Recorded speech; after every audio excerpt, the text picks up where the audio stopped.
L'indemnisation des dégâts de grand gibier aux agriculteurs est une des principales missions d'intérêt général que l'État a confiées aux fédérations départementales des chasseurs. La procédure d'indemnisation elle est nationale, elle définit plusieurs points. L'indemnisation n'est possible que pour les seuls sangliers et grands gibiers soumis légalement au plan de chasse. C'est-à-dire que pour la Haute-Garonne, on n'indemnise que les dégâts de sangliers, de cerfs et de chevreuils. L'indemnisation n'est due qu'aux seuls exploitants agricoles. Les dégradations dans les jardins privés ou encore les dégâts sur véhicules en cas de collision ne sont pas indemnisables.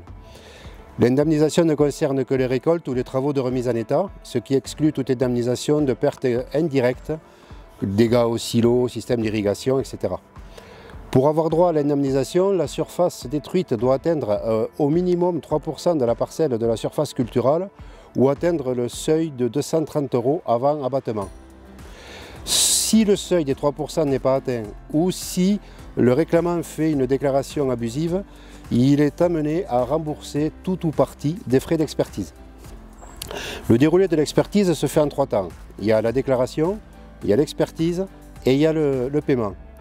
L'agriculteur demande à la fédération de lui envoyer l'imprimé de déclaration. Dès réception de ce document complété, le président de la fédération mandate un estimateur qui dispose de 8 jours ouvrés pour faire l'expertise.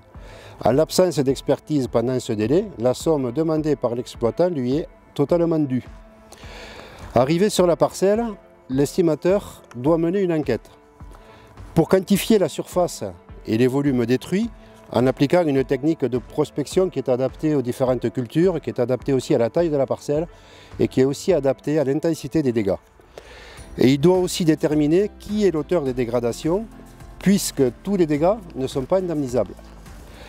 Les causes d'absence ou de dégradation des cultures sont multiples. Il peut y avoir un défaut de conduite de la culture, des conditions météo qui auront été défavorables, puis par la faune sauvage, mais par des espèces autres que le sanglier et le grand gibier. Il est donc nécessaire à ce moment-là d'être en mesure d'identifier l'auteur des dégâts avec certitude en s'appuyant sur les indices présents. Indices présents qui sont souvent les empreintes ou les crottes, mais aussi les indices de consommation. Quelques exemples sur le maïs, qui est la culture la plus représentée dans nos expertises, ne sont pas indemnisés.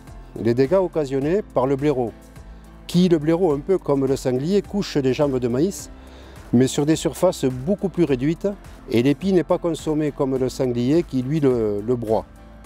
Le ragondin, en plus de sa présence uniquement à proximité des cours d'eau, a la particularité de sectionner la jambe de maïs en biseau à 30 ou 40 cm du sol. Et certains oiseaux, comme les corneilles, se perchent sur l'épi pour picorer les grains. Pour les espèces dont les dégâts sont indemnisables, il est également nécessaire de les identifier pour attribuer à chacun son préjudice. Le chevreuil va consommer la culture sur pied, essentiellement en bordure de champs et sur une toute petite surface. Le cerf, il y a 2 cas de figure.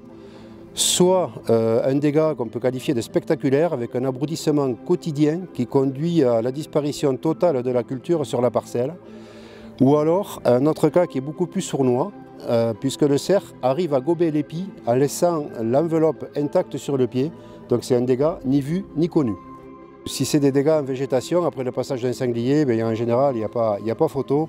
Il règne un désordre important dans le champ de maïs avec des jambes couchées dans tous les sens et très souvent sur des surfaces assez importantes. À la sortie de la parcelle, l'estimateur consigne les résultats sur l'imprimé correspondant. Le réclamant peut refuser le résultat de l'expertise. À ce moment-là, son dossier est transmis en commission départementale et s'il n'obtient toujours pas satisfaction, il peut aller en commission nationale. Dernière étape, le paiement. Dès que les barèmes sont fixés, le dossier est chiffré et le paiement est proposé au plaignant. Au niveau national, l'indemnisation des dégâts représente une enveloppe annuelle d'environ 80 millions d'euros payée intégralement par les chasseurs. Selon les années, nous recensons entre 100 et 150 plaignants en Haute-Garonne. Nous instruisons près de 200 dossiers et estimons que la surface de maïs détruite fluctue de 50 à 150 hectares.